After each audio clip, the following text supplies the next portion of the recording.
আজকে ব্রেকফাস্টের জন্য বানাচ্ছি পনির ভুর্জি রাইস। এখন কিন্তু সারা বছর সমস্ত সবজি বাজারে কিনতে পাওয়া যায়, তারপরেও কিন্তু এই শীতকালে যে সবজিটা পাওয়া যায় তার টেস্ট একদম অন্যরকম হয়। আজকে যেহেতু বাড়িতে অনেকটা পরিমাণ সবজি আছে, তো ভাবলাম এটা দিয়েই পনির ভুর্জি রাইসটা বানিয়ে নেওয়া যাক। এটাকে আমি ব্রেকফাস্টে বানাচ্ছি, তবে তোমরা এটাকে লাঞ্চ অথবা ডিনারে বানিয়ে নিতে পারো। এছাড়াও এটাকে তোমরা বাচ্চাদের টিফিনে অথবা অফিসের লাঞ্চ বক্সের জন্য বানিয়ে দিতে পারবে। তোমরা যারা ডায়েট করছো তারাও কিন্তু এই রেসিপিটা ট্রাই করে দেখতে পারো।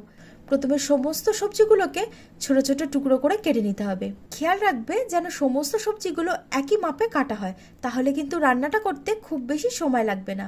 বাড়িতে দুধ ছিল, সেই জন্য আমি একটু ছানা কেটে রেখেছি। তোমরা চাইলে বাজার থেকে কিনে আনার যে পনিরটা আছে সেই পনিরটাকেও কিন্তু এরকম হাতের সাহায্যে একটু ম্যাশ করে নিয়েও বানাতে পারো। সমস্ত সবজিগুলোকে কেটে আমি রেডি করে নিয়েছি। এখানে আছে মিহি করে কুচিয়ে নেওয়া রসুন, আদা আর কাঁচা লঙ্কা। আর সবজির মধ্যে নিয়েছি পেঁয়াজ, গাজর, ক্যাপসিকাম, বিনস, ফুলকপি, বাঁধাকপি, মটরশুঁটি আর সুইট কর্ন। 1 কাপ পরিমাণ ব্রাউন রাইস খুব ভালোভাবে ধুয়ে নিয়ে 1 ঘন্টার জন্য জলে ভিজিয়ে রেখেছিলাম। তো প্রথমে ভাতটা রেডি করে নেব। একটা সসপ্যানের মধ্যে বেশ কিছুটা পরিমাণ জল আমি গরম করতে বসিয়েছিলাম। জলটা এখন ফুটে উঠেছে। এবার এর মধ্যে স্বাদ মতো একটু লবণ দিয়ে দিলাম আর ধুয়ে ভিজিয়ে রাখা চালটাও এর মধ্যে দিয়ে দিচ্ছি। এবার মিডিয়াম ফ্লেমে রেখে ভাতটাকে রেডি করে নিতে হবে।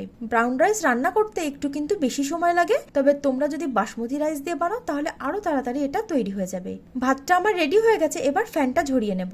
অন্যদিকে একটা কড়া গরম করে দিয়ে দিলাম অল্প পরিমাণ সাদা তেল। তেল গরম হয়ে যাওয়ার পর এর মধ্যে ফোড়নের জন্য দিলাম কুচিয়ে রাখা আদা, রসুন আর কাঁচা লঙ্কা। এটাকে একটু ভেজে নেব। তারপর সমস্ত সবজিগুলো একসঙ্গে দিয়ে দিচ্ছি আর দিয়ে দিলাম স্বাদ মতো লবণ।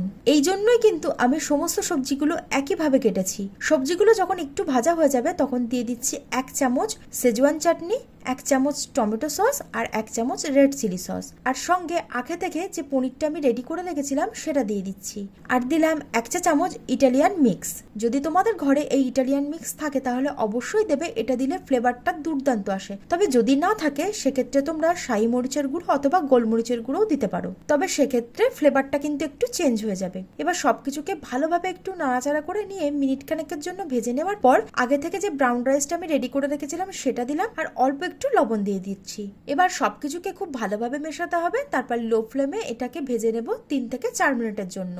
ব্যাস, তাহলে কিন্তু আমাদের এই পনির ভুর্জি রাইস রেডি হয়ে যাবে। দেখলে তো কত সহজে এটা তৈরি হয়ে যায়। তোমরাও বাড়িতে এই রেসিপিটা একবার ট্রাই করে দেখতে পারো, আর এটা খেতে কিন্তু সত্যি দুর্দান্ত হয়। আজ তবে আসি, ভিডিওটা ভালো লাগলে অবশ্যই একটা লাইক আর শেয়ার করে দিও। কমেন্টে জানিও রেসিপিটা তোমাদের কেমন লাগলো। তোমাদের একটা কমেন্ট আমাকে নেক্সট ভিডিও বানাতে অনেকটাই মোটিভেট করে।